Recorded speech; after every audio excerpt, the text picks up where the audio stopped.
Time to Talk with host Jennifer Graziano of Zion Memorial Chapel and Cox and Graziano Funeral Homes. Jennifer is here to discuss a sensitive subject we all need to talk and think about.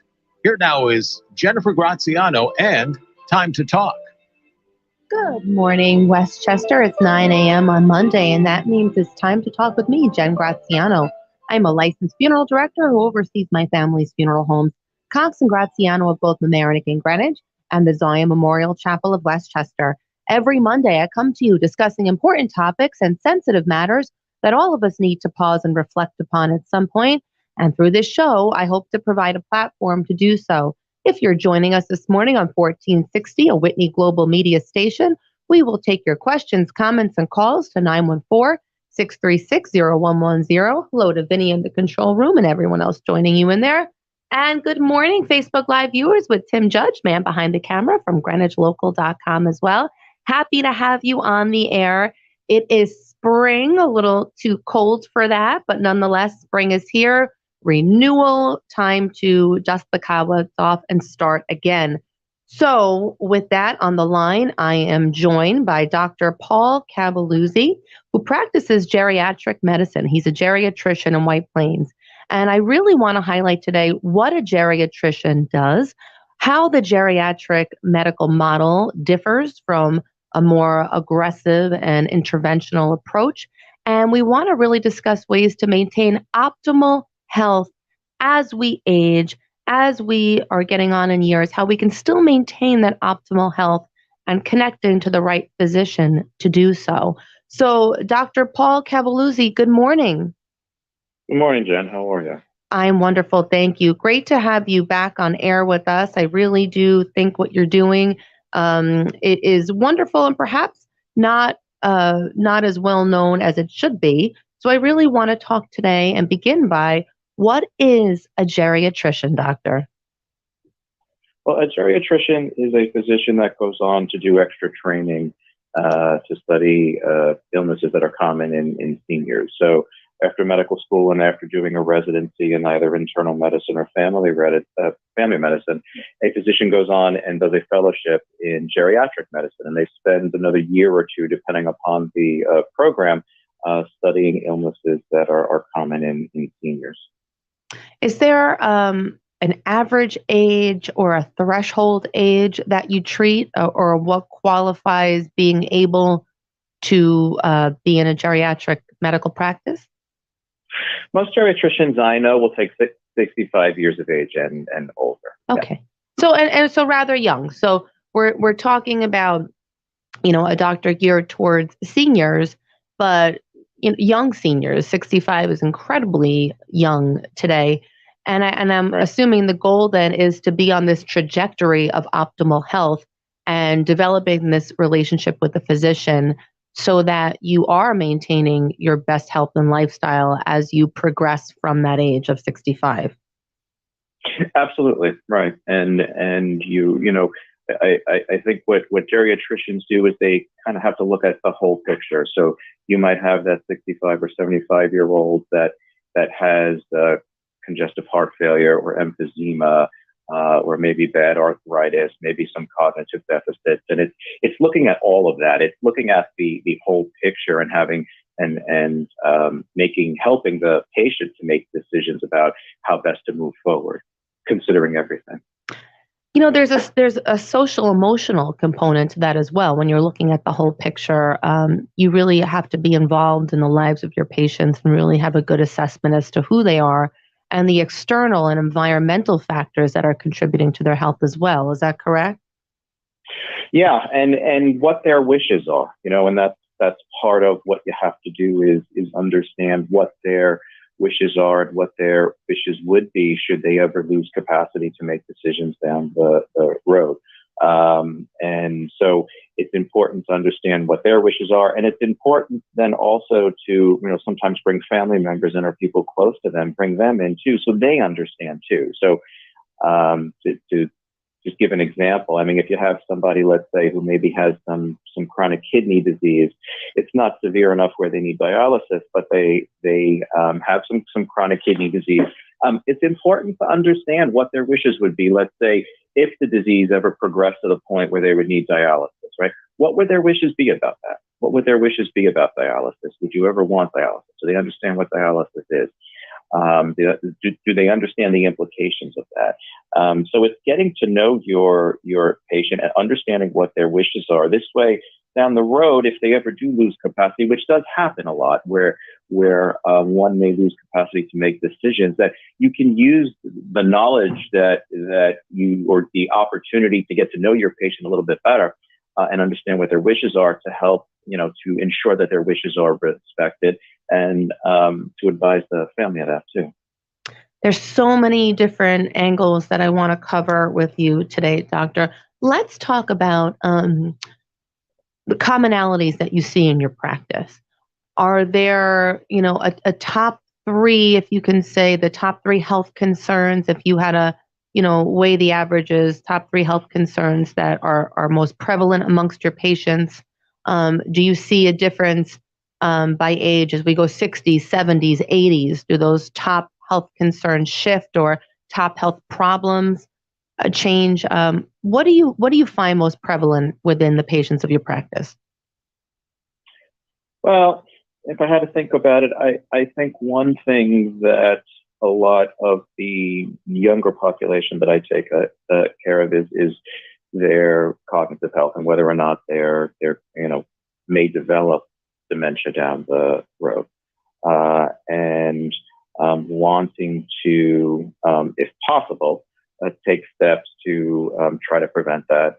So I do see that, and I think as the patients that I see that are older, I think they, the focus, and you had mentioned this earlier when you were talking a little bit about how aggressive one should be. I think what I see in the older population that I take care of is wanting to be sure that their wishes are more respected towards the end, and that their quality of life is taken into consideration too. So let's go there, because I think that's a great segue.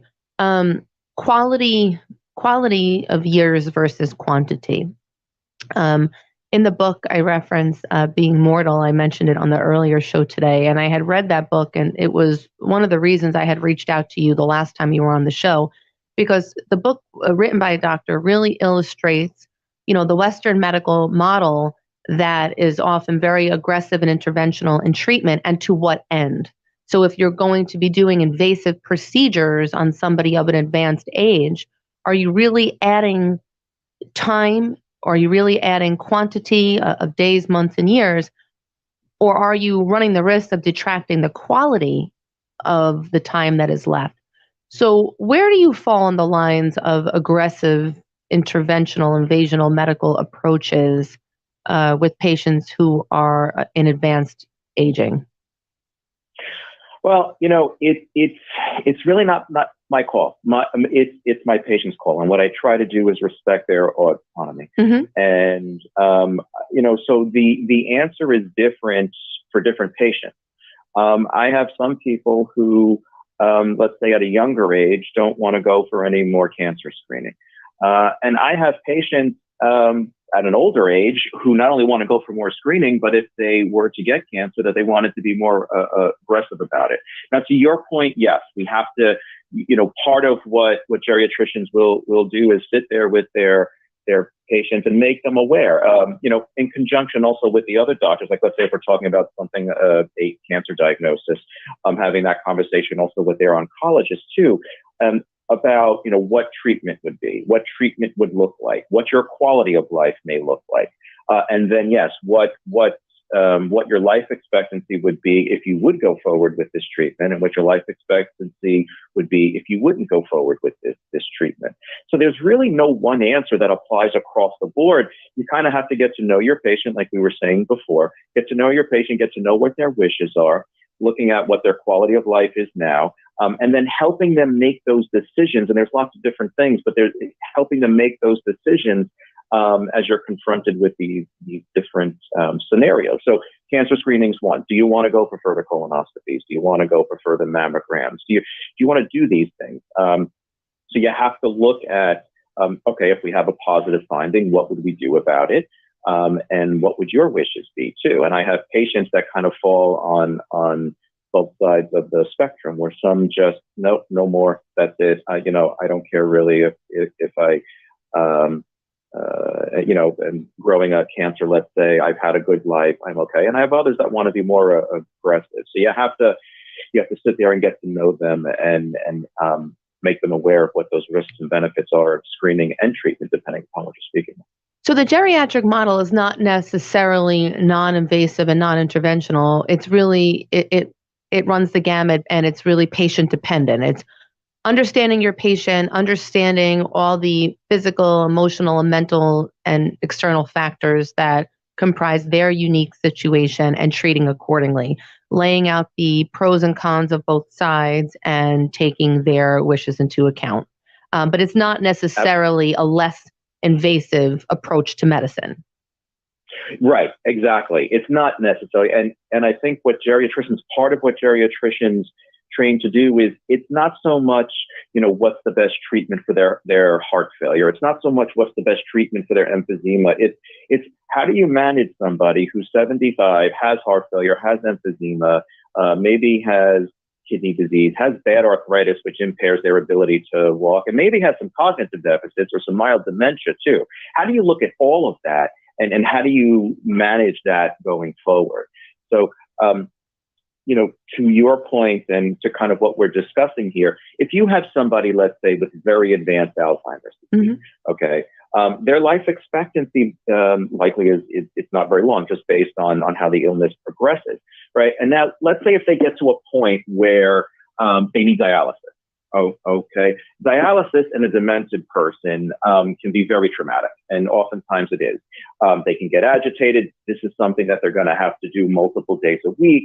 So do you want to subject your loved one to, having to go to the dialysis center 3 days a week when they have another illness, the Alzheimer's disease, let's say, that is advanced and close to end stage, and their life expectancy might not be that much longer? So to what you're saying, to your point before, at what expense are we going to prolong this person's life? What type of quality are they going to have? They're not really going to have a great quality of life, given if they have to go on the dialysis. So those are things that we have to look at. And yes, it's not so much a less invasive approach across the board.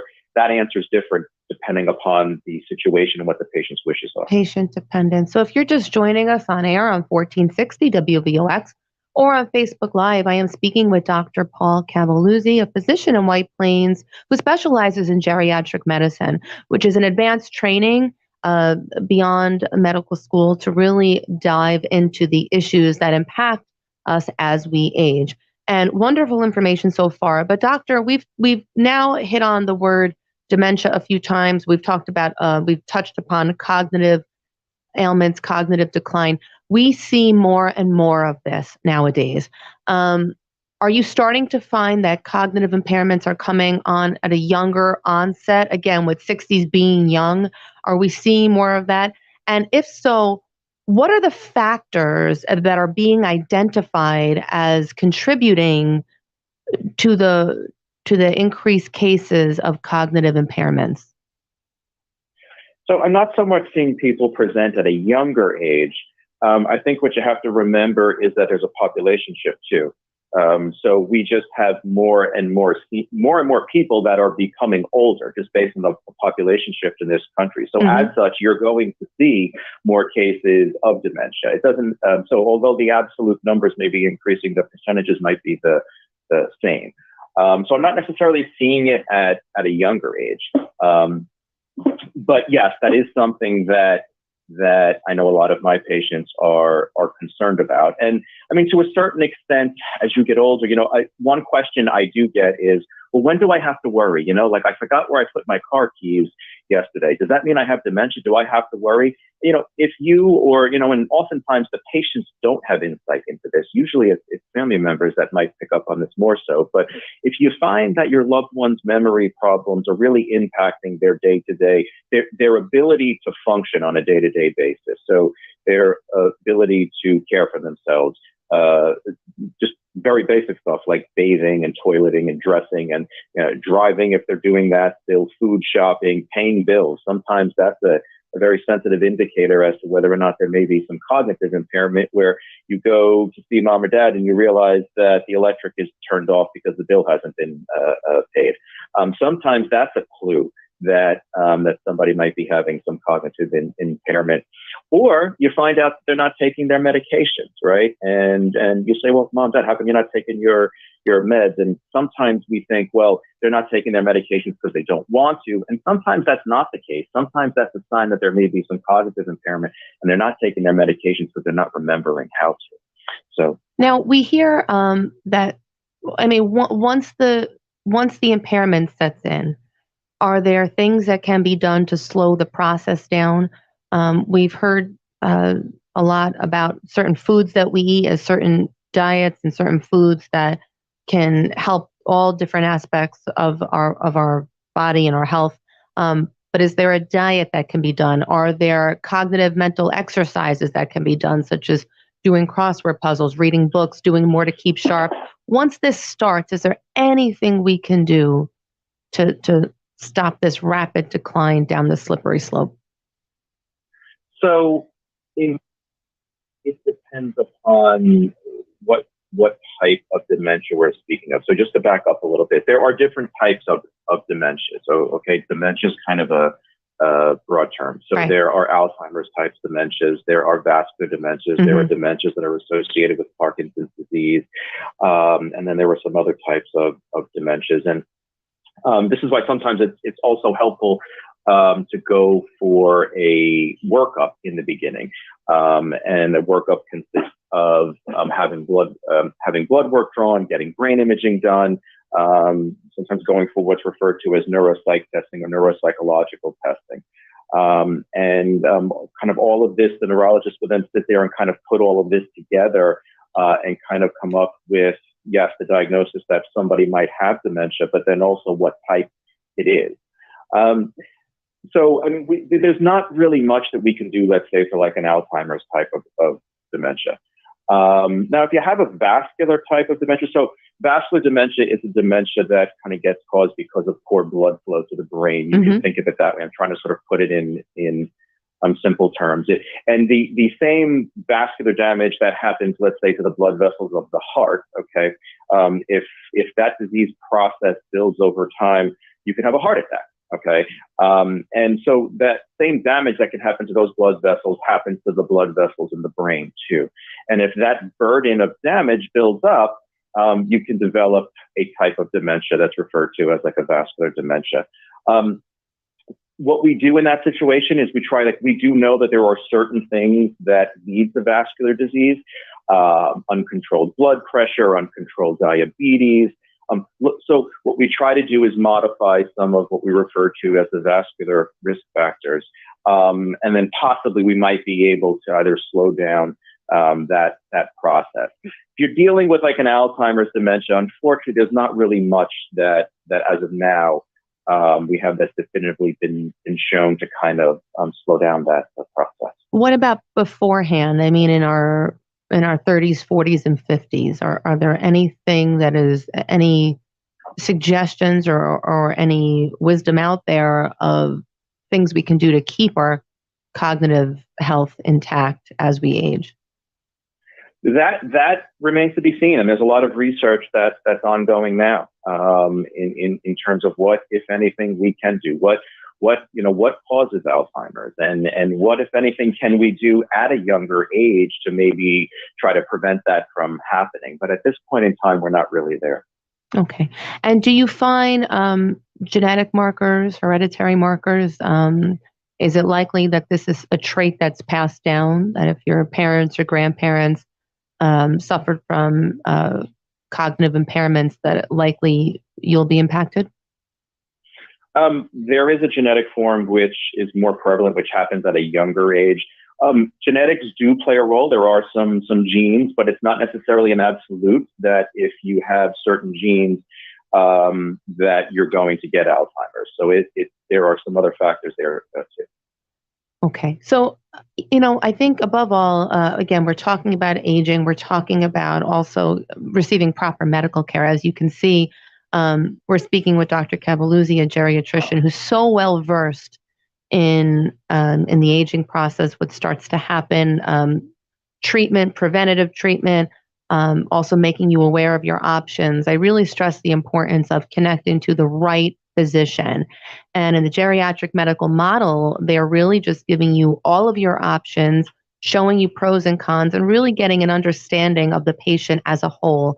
And as you mentioned, doctor, what your preferences would be, because there is a significant difference between 65 and 85, or, at any given moment, a health crisis could set in.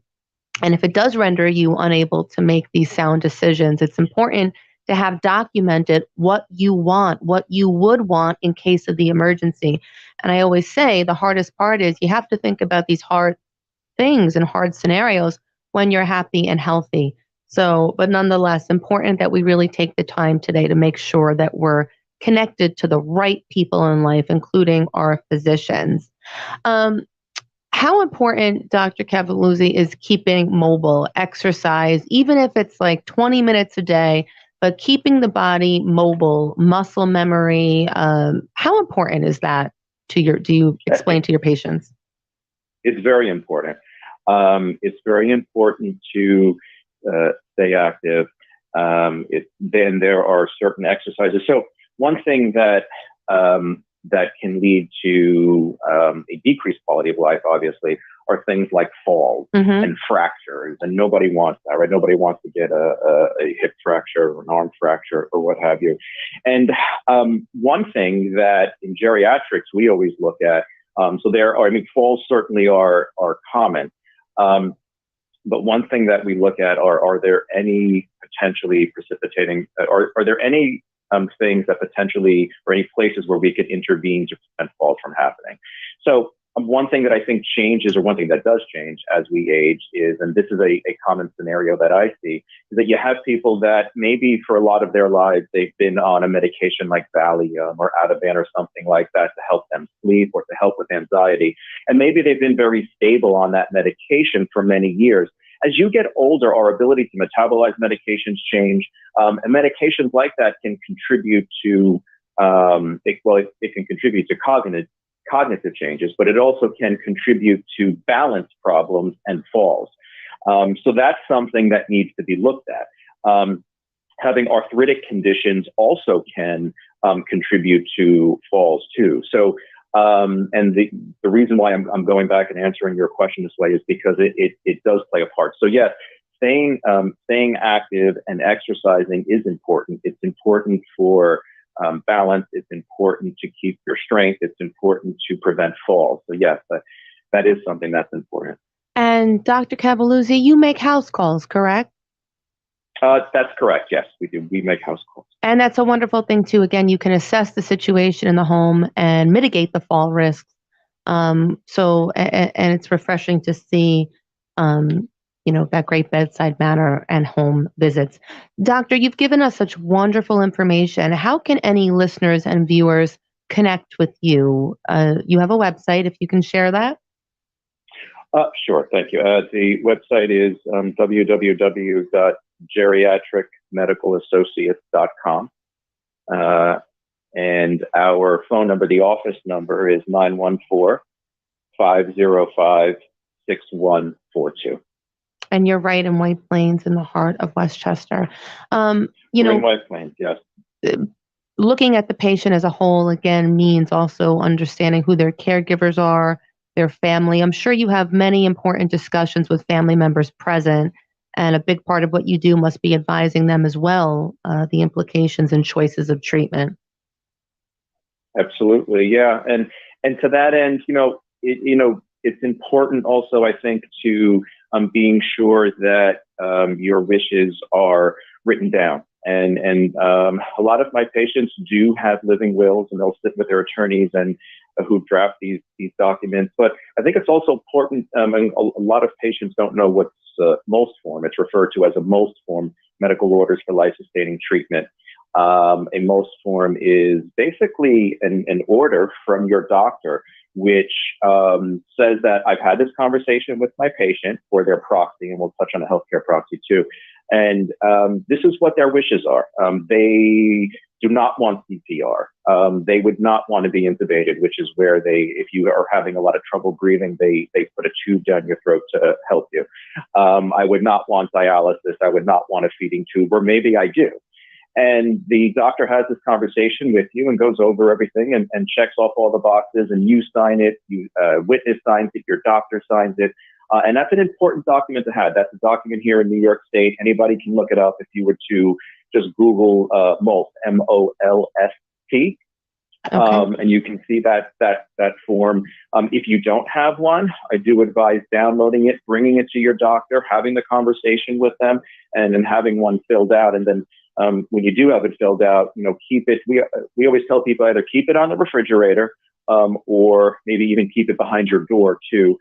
This way, if there ever is an emergency, an EMS comes to the house, it's in an identifiable place. Absolutely. Make your plans, exactly. But then make your plans and then keep them, communicate them, let people know where to find them. So important. We always try to stress that. Dr. Cavaluzzi, thank you for your insights. Dr. Paul Cavaluzzi, Geriatric Medical Associates, 914-505-6142. Give him a call today.